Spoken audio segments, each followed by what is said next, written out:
نہیں دیکھیے، ہم تو لگاتار کہہ چکے ہیں کہ جو جموں کشمیر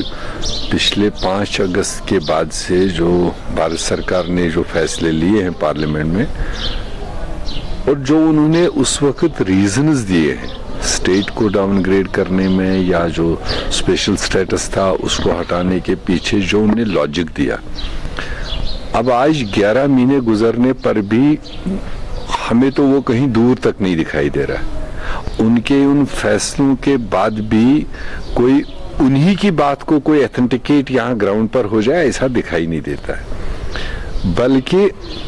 ایک قسم سے ایک جو لوگوں کا ایک لگاؤ تھا ایک سسٹم کے ساتھ میں، اس لگاؤ میں بھی کمی دکھائی دے رہی ہے۔ اقتصادی طور پر جموں کشمیر بدحالی کی اور بزنس سارا ٹھپ، روزگار سارا ٹھپ، اور گھر کا چولہا چلانا اس وقت ایک ایوریج کشمیری کے لیے مشکل ہو رہا ہے۔ اور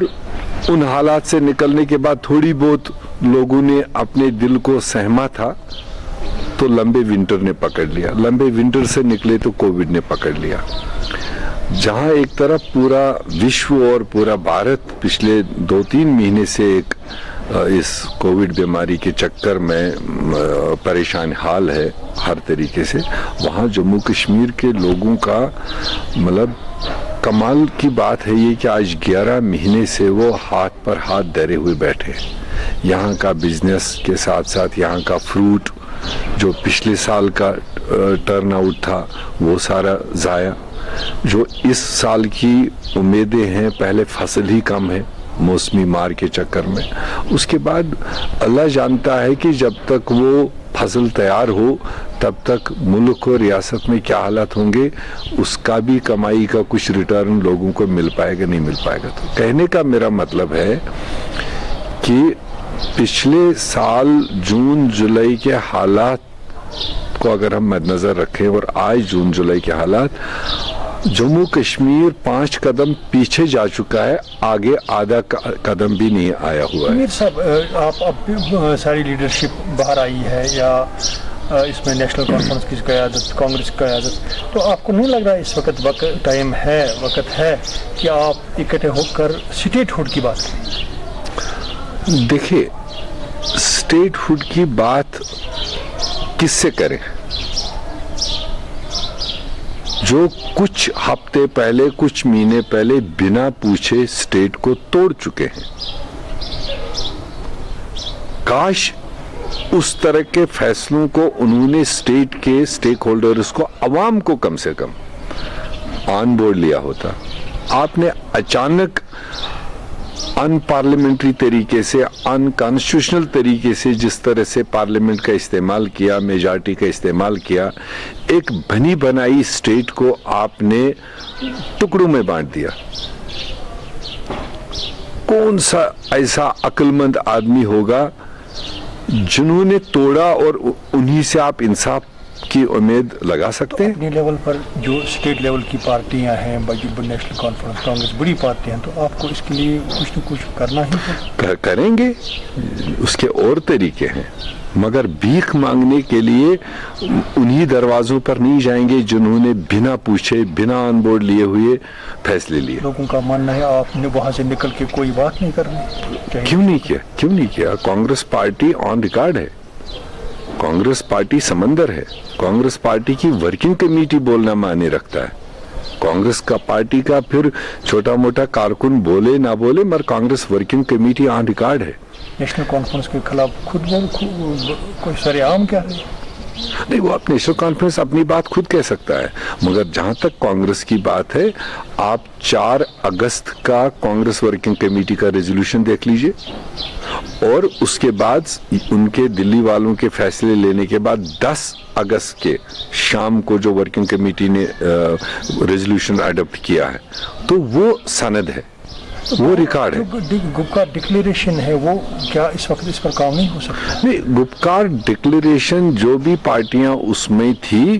وہ اپنی موقف پر آج بھی قائم ہے۔ उनमें से किस एक फर्द या किस एक पार्टी का आपने देखा कि उस मौक़िफ़ से हटा? हाँ, फर्क इतनी है कि तब एक्सपेक्ट कर रहे थे कि जमहूरी तरीके से कोई भी फैसला लेने से पहले शायद दिल्ली की पार्लियामेंट चलाने वाले पूछेंगे यहाँ के स्टेक होल्डर से, तब उस उम्मीद से किया था। अब जब फैसले ले लिए उसके बाद मामले सुप्रीम कोर्ट में चले गए। मैक्सिमम स्टेक होल्डर्स उन फैसलों को लेकर सुप्रीम कोर्ट में जा चुके हैं। एक किस्म से कुछ मामलात जो सुप्रीम कोर्ट के अधीन इस वक्त है वो सब जुडिस हो गए। तो ऐसे में एक तरफ आप सुप्रीम कोर्ट में अपनी दुहाई लगा रहे हो और एक तरफ आप यहाँ पर सड़कों पर बोलोगे, मेरे ख्याल से वो कंट्राडिक्टी दिखाई देगा। मीर साहब, सिक्योरिटी के हवाले से जो आज कल ये बांडीपोरा में दिन दहाड़ी लोगों को मारा गया, इसी तरह कांग्रेस का इल्ज़ाम है कि हमसे छीन ली गई है, सिक्योरिटी छीन ली गई है, क्वार्टर्स छीन लिए गए हैं, तो आप क्या कहना चाहेंगे इसमें? देखिए, यही सारी policies anti Kashmir, anti Jammu Kashmir रियासत जो दिल्ली से चलाए जा रहे हैं, इसीलिए हम बारहा कहते हैं कि जो इस वक्त रूलर है दिल्ली में, उनको जम्मू कश्मीर के बारे में कोई समझ नहीं है, इसके बैकग्राउंड के बारे में कोई समझ नहीं है। 32 साल से जो यहाँ इस सरजमीन पर मतलब अपनी जानें कुर्बान करते आए एक बड़े काज के लिए, और आज उनको आप निहत्ते कर रहे हो। पावर का नशा इतना आया कि जिस पार्टी ने अभी तक कश्मीर के सरजमीन पर अकाउंट भी नहीं खोला है, आप उनको जबरदस्ती यहाँ के लोगों पर लादोगे, और फिर जो यहाँ कंट्रीब्यूट करते आए हैं, इलेक्टोरल प्रोसेस में अपनी नुमाइंदगी दे चुके हैं, वो चाहे स्टेट पार्टीज है या नेशनल पार्टीज है, उनको आप रातों रात किनारे नहीं कर सकते हो। उनकी स्पेस आप कम करने की कोशिश करोगे तो वो मुल्क के हित में नहीं है। रही बात बांडीपोरा का जो परसों का वाक़ा हुआ, कांग्रेस पार्टी ने खुले दिल से उस बात का परिवार के साथ कंडोल किया और अफसोस जताया कि जिस तरह से वो वाक़ा हुआ, 3 इनोसेंट अभी वो किसी पावर में नहीं थे, किसी अथॉरिटी पर नहीं थे, हो सकता है सोच के हिसाब से किसी पॉलिटिकल कंसेप्ट के साथ जुड़े होंगे, तो वो जिस तरीके से हो उसको हमने कंडेम किया है। मगर वो एक आई ओपनर भी है दिल्ली से हुकूमत चलाने वालों के लिए कि जो आदमी यहाँ ग्राउंड पर किसी मुल्की काज को चलाने के लिए काम करता है तो उसके साथ क्या पेश आ रहा है। ये कुर्बानियाँ कांग्रेस ने फेस की, ये कुर्बानियाँ पीडीपी, नेशनल कॉन्फ्रेंस और छोटे छोटे पार्टियों ने भी अपने तरीके से की। मगर आज जब आप सिक्योरिटी का और बाकी जो रिलेटेड इश्यूज है उसको जब आप एसेस करते हो तो आप सिर्फ बीजेपी और उनके स्पॉन्सर्ड लोगों को समझते हो कि बस इन्हीं की रिक्वायरमेंट है, बाकी को आप सबको जीरो कैटेगरी में डालते हो, उनकी मूवमेंट रेस्ट्रिक्टेड करते हो। मेरा एक सरपंच 26 नवंबर को मारा गया। 26 नवंबर से लेकर आज तक 1 दर्जन बार मैंने एडमिनिस्ट्रेशन को कहा कि मैंने परिवार के पास जाना है, उनके साथ मतलब एक सहानुभूति जतानी है, आज तक अलाउ नहीं किया। और कल आपने देखा कहां से देश दुनिया भर के लोग आए और पार्टिसिपेट किया। मैं कहता हूं चलो ठीक है, उनका वर्कर था, हमें भी जाना चाहिए था। जब इंसानियती ऐसा कोई मामला होता है सबको जाना चाहिए, मगर स्पेसिफिक आप कुछ लोगों को अलाउ करते हो, कुछ को नहीं करते हो।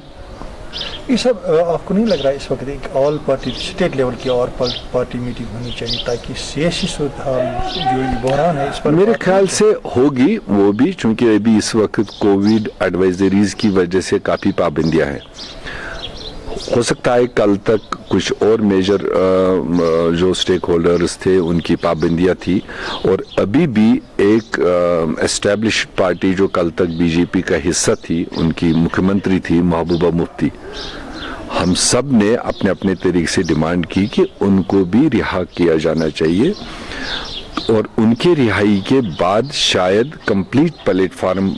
तैयार हो सकता है जिसमें तमाम सोच के लोग इकट्ठे बैठ सकते हैं किसी सीनियर क़यादत में और ज़मीनी सिचुएशन को असेस करके पॉलिटिकल इश्यूज को डिस्कस करके तब कोई एक मामला लेकर वो पब्लिक में आ सकते हैं। म्युनिसिपल इलेक्शन है क्योंकि आम कांग्रेस का इम्पोर्टेंट रोल है इसमें, तो क्या कहना चाहेंगे उस पर? शॉर्ट में देखें तो जो हमने देखा पिछले 15-20 दिन से, हालांकि हम नो कॉन्फिडेंस का हिस्सा नहीं रहे, हमने तो एब्स्टेन उस वक्त किया, मगर अब चूंकि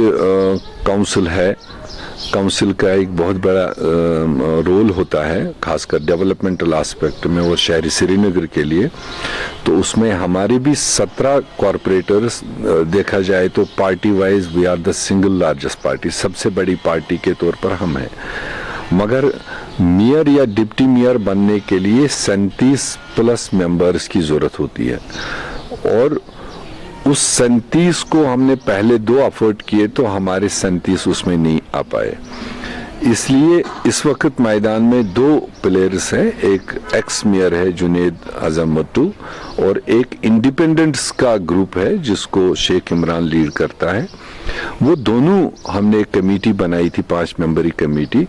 और वो दोनों हमारे पास आए, उन्होंने अपनी अपनी बात, अपना मिशन, अपना सियासी जो नज़रिया है उनका, वो उन्होंने हमारे सामने दर्ज किया है और हमने अपने कॉरपोरेटर से भी बात की है। मेरे ख्याल से पोलिंग से पहले 14 तारीख को पोलिंग है, उससे पहले कांग्रेस पार्टी ज़मीनी सिचुएशन को मद्देनज़र रखते हुए,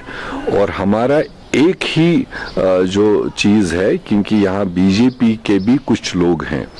जो मैदान में हैं या बीजेपी हुकूमत में, हमने पहले से क्लियर किया है कि कांग्रेस पार्टी किसी भी हालत में बीजेपी का हिस्सा नहीं बनेगी। उसके लिए चाहे हमें नुकसान भी टाइमली उठाना पड़ेगा, हम उसके लिए तैयार हैं, मगर बीजेपी जहां होगी वहां कांग्रेस नहीं होगी।